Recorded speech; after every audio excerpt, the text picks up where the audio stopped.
Je sais que vous avez fait des études en Finlande, c'est ça? C'est ça, oui. En Finlande. Et en Finlande, j'ai cru comprendre que vous êtes docteur. Docteur médecin ou parce que ça, je ne suis pas médecin. Voilà. Je ne suis non plus docteur académique. Oui. Je suis docteur parce que mes patients m'appellent docteur. Ok, d'accord. Ok. Quand un patient vient me voir qu'il a 25 ans de diabète et qu'en 3 mois, 6 mois, il sort de son diabète, il va m'appeler comment, Valère? Docteur. Voilà. Quand quelqu'un est hyper tendu, il vient me voir.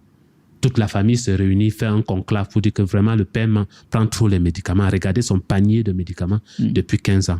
Ils viennent me voir. Je reforme la vie du père et je le sors de l'hypertension. En votre avis, il va m'appeler comment? Docteur. Voilà.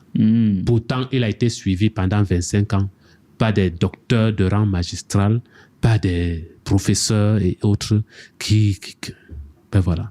Donc, je ne m'appelle pas docteur. Mes patients m'appellent docteur. Et sur un plan purement dictionnaire, lexical même, un docteur, c'est quelqu'un qui a acquis une expertise dans un domaine précis. Certains s'appellent le docteur des pneus. Oui. Ah oui. Parce que dans toute la ville, on sait que c'est lui l'expert des pneus. Oui.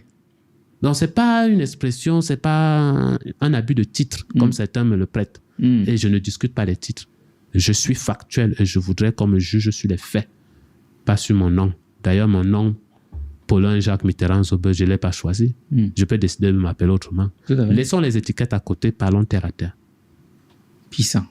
Bonjour ma personne personnelle, j'espère que tu vas bien, qu'il t'arrivera des choses bien. Je pense qu'on a planté le décor, tu as compris qu'on va parler des sujets qui nous intéressent. On va parler de santé, parce que si tu ne prends pas du temps pour ta santé, eh bien, tu prendras du temps pour ta maladie. Voilà pourquoi c'est fondamental. Pour tous ceux qui cherchent l'argent là, sachez que votre premier véhicule, c'est d'abord votre corps. Donc, il est important de garder à l'esprit que la santé, ce n'est pas le problème du médecin ou du docteur. C'est d'abord votre problème. Et aujourd'hui, on a le docteur Nzobe qui est là pour nous édifier sur comment prendre soin de sa santé, des règles alimentaires à conserver, d'autres à éviter. Et parfois, même d'un point de vue culturel, il y a des aliments qu'on consomme qui sont en fait des poisons. Et il y a quelque chose qui m'a fasciné sur le docteur Nzobe, c'est que ce n'est pas du fait qu'il vit vraiment son message. Et ça, c'est assez impressionnant. Bref, on aura le temps d'échanger là-dessus. Et je rappelle qu'à la fin, vers la fin, je vais vous présenter les produits du docteur Nzobe. Il va nous expliquer ce qu'il y a là-dedans. Parce qu'il est aussi dans l'industrie agroalimentaire. Il va nous expliquer ce qu'il y a là-dedans, les vertus et tout le bazar. Donc, restez bien attentifs. Il y a de tout.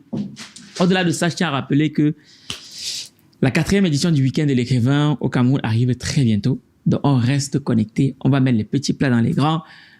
Plus de 1500 personnes sont attendues. On va vous mettre tout dans le premier commentaire de cette vidéo ou en description. Donc, on reste concentré parce que ça sera énorme. On a fait Paris, 1500 personnes. On a fait Ouagadougou, 1500 personnes avec des artistes de renom, Flobi, locaux, au Cameroun. Mettez-nous en commentaire le nom de l'artiste invité que vous souhaitez avoir pour le show final. Maintenant que tout ceci est dit, on va parler à bâton rompu des sujets qui dérangent avec le docteur Nzobe et on peut lui souhaiter la bienvenue. Bonjour, docteur Nzobe. Bonjour. En tout cas, moi, je suis ravi personnellement de vous avoir enfin. Moi, je vous ai découvert à travers une vidéo qui a beaucoup circulé.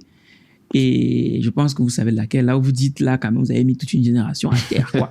Là où vous dites que béé, bouilli, haricot, c'est le poison. Ouais. Et là, par contre, quand moi j'ai écouté ça, au début, j'étais un peu partagé. Je me suis dit, mais comment il peut dire ça? Donc, après, il a dit, bon, il faut quand même creuser un peu. Donc, je suis ravi que vous puissiez être là aujourd'hui. C'est un plaisir partagé, c'est un honneur. Merci. Bon, votre caméra, elle est là. Pour ceux qui vous découvrent aujourd'hui, qui êtes-vous? Paulin Nzobe, c'est un